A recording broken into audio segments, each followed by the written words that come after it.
The scripture we read today actually began from the verses 15 of the same chapters. And to let you know that this is my favorite chapters to preach for the Sunday after Easter. The last year, maybe year before, 2 years ago, I probably preached on the same text, but the focus on the first part. And the message was just focusing on the forgiveness. No matter who we are, no matter what we do, that Jesus forgives us. So all we need to come back to the Lord is our love for Jesus. Jesus doesn't ask us too much to cancel our sins, but just one true confession of our love for Him. So Jesus asked Peter the 3 times, do you love me? That's the same question that Jesus asked us. It doesn't matter who you were before. It doesn't matter what you did before. Jesus wants you to come back and then ask you the same question, do you love me? But today I would like to focus on the last part of the chapters, that how the life of Peter was dramatically changed after this true confession of his love for Jesus. As we all know, Peter was the first disciple of Jesus, and Peter was proud of himself for that he loved his Lord more than any other disciples.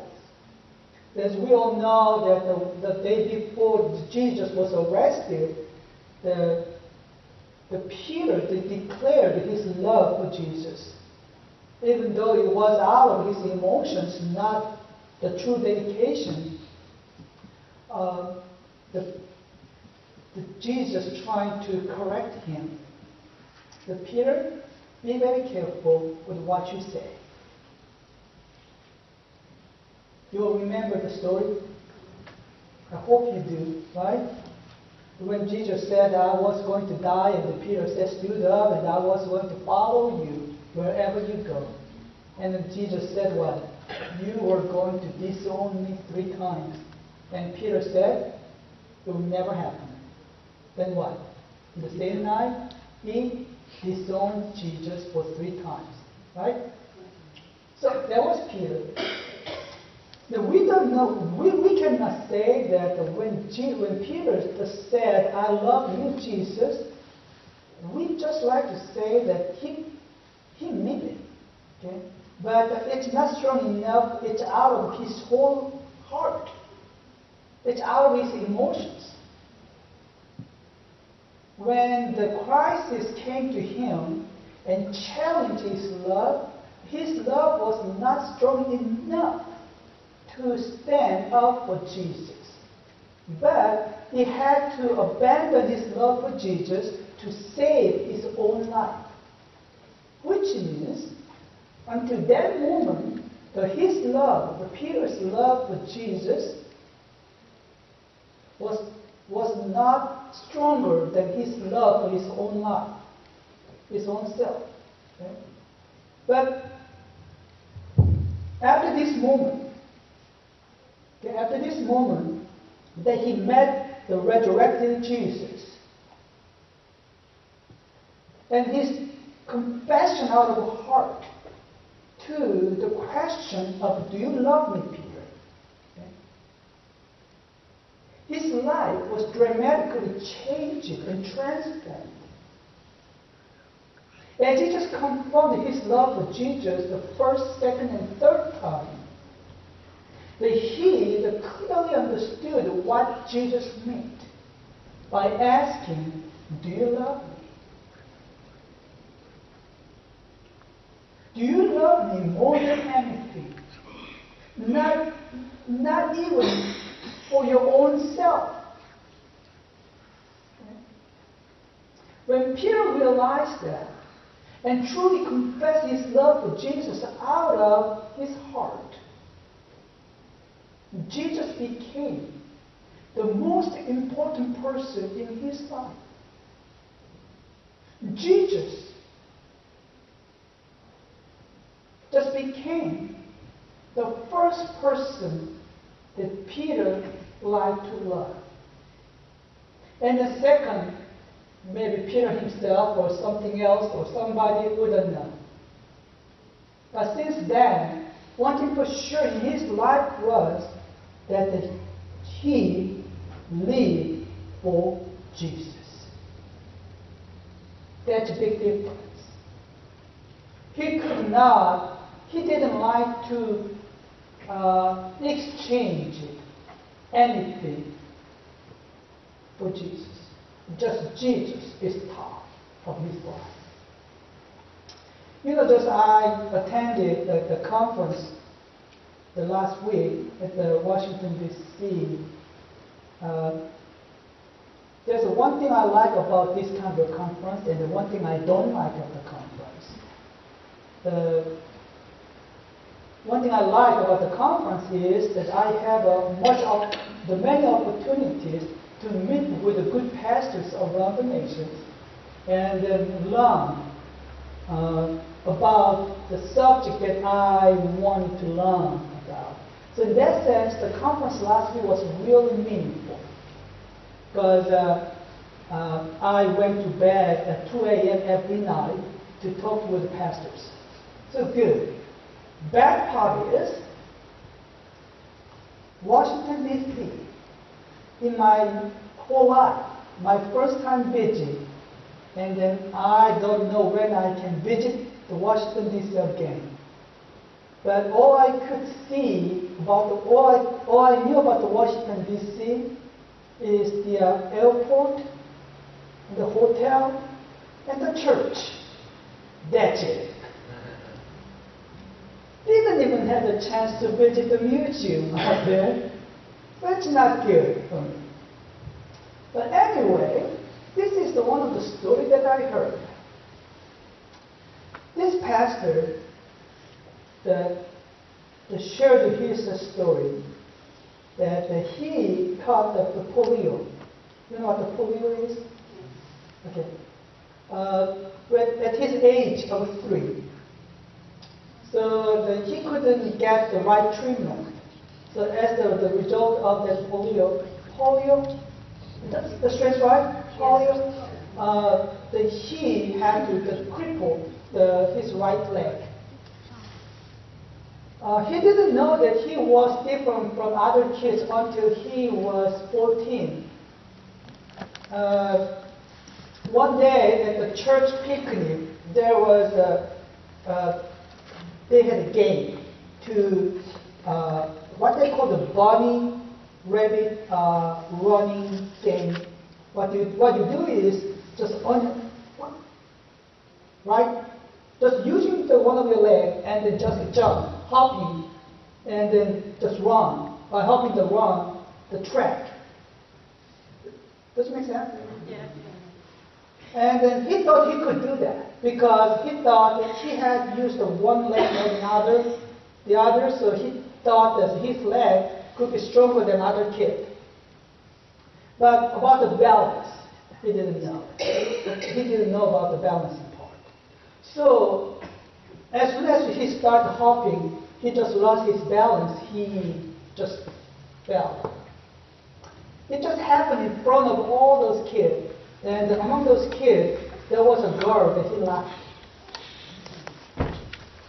He was so disgraced and so discouraged and so regretted. Right after that incident, he just came back to church and he cried and cried and cried. He asked God to heal his leg.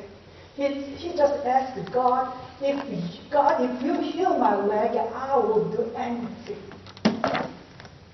He was his age of 13 and 14 between. And about but nothing happened. He had to just cripple. 16 and 17 of his age, and one day that he was walking down the street and this lady just called him stop and said, "Hey, young man, you look so handsome.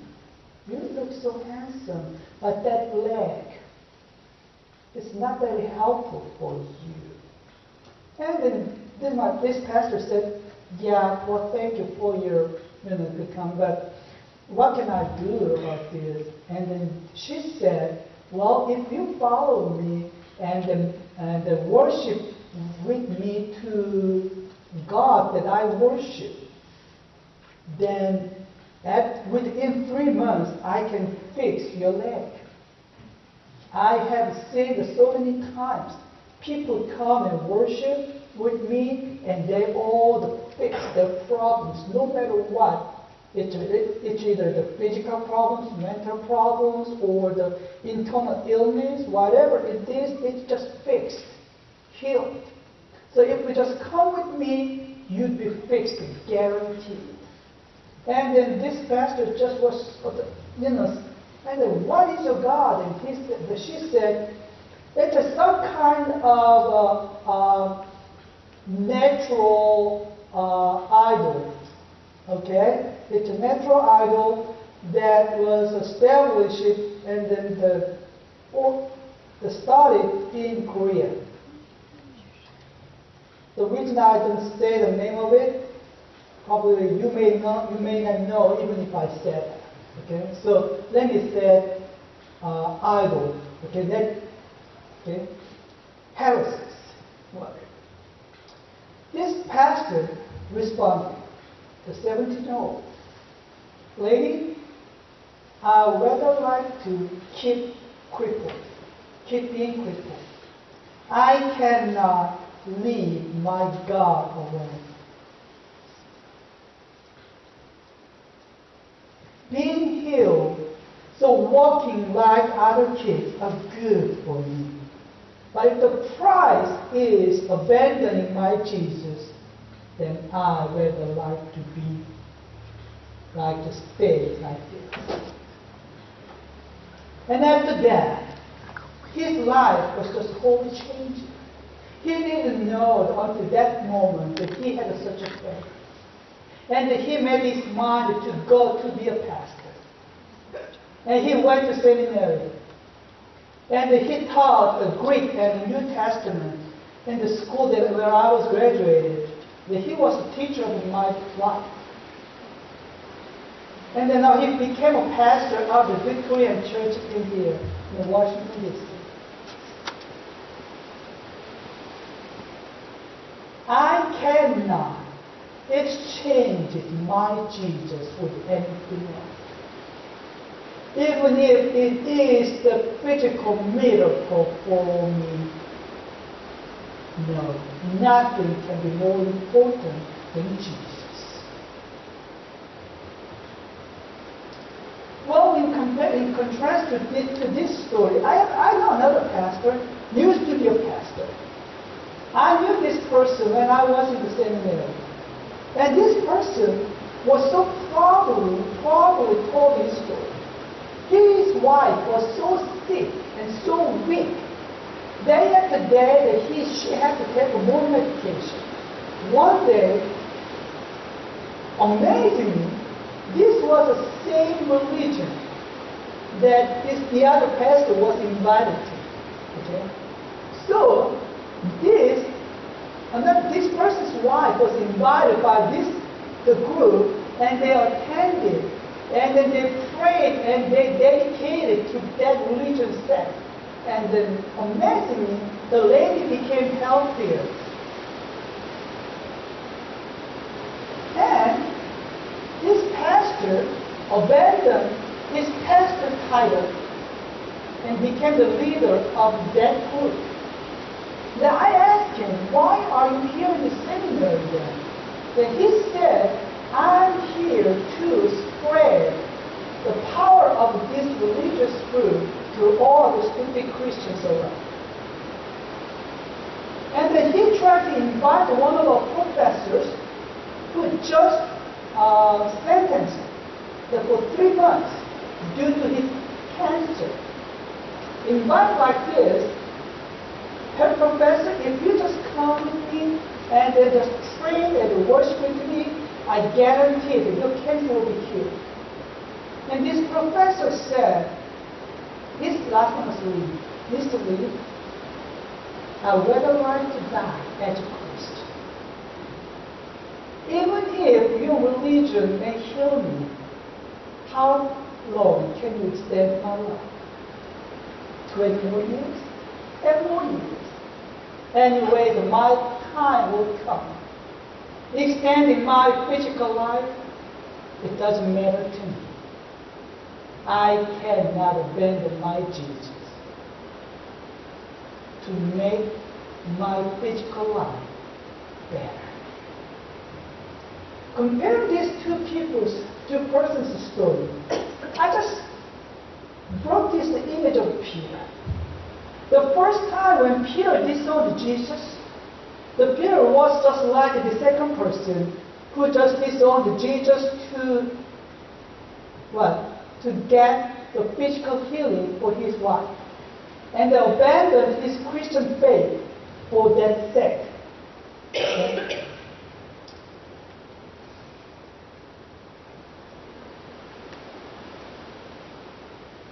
The big difference is this person had an opportunity to confess his sin before the Lord in front of the witness of those faithful Christians, like the professors and the people around. But he just refused and declined the invitation from Jesus. When this professor said, Mr. Lee, I'd rather like to die as a Christian, and this person scorned at him. Stupid. That's the first word that came out of his mouth. But Peter, even if he disowned Jesus because of his human weakness, when Jesus came back to him and invited him by asking his love for Jesus, Peter truly repented his sin, regretted for what he did, and understood the true meaning of life. He just cried on his knee before Jesus. And he truly confessed his love for Jesus and declared, Jesus, there's nothing more important than you in my life. Like a pastor, the first pastor I just shared the story with you. Peter became a totally different person in the love of Jesus Christ. The last part of the scripture, from the verse 18 and 19. You know, this person, the coward, the Peter was coward, as we all know. This person, the Peter, became the strongest person in faith. The Jesus said, well, if you truly love me, you just follow me. And the Bible said that Jesus knew that what kind of a death that Peter would glorify God. And as the book, the proof that what kind of death that Peter faced at his last moment. According to the early writers, the Peter died at the same time with Paul in during the persecution, the 60 and 68, the period. All the scholars agree that he was crucified, but one of the scholars, the early scholars, says that Peter felt himself to be unworthy to be put to death in the same manner as Jesus did. So therefore, at his own request, he was crucified with his head downward. Where this courage came from? Is this the same person who disowned Jesus 3 times before? No. Maybe outwardly he was the same person, but inwardly this is totally different person. Then what made Peter different like this? His love for Jesus. Today we all confess our love for Jesus. But here's our question. Like Jesus asked Peter, do you love me?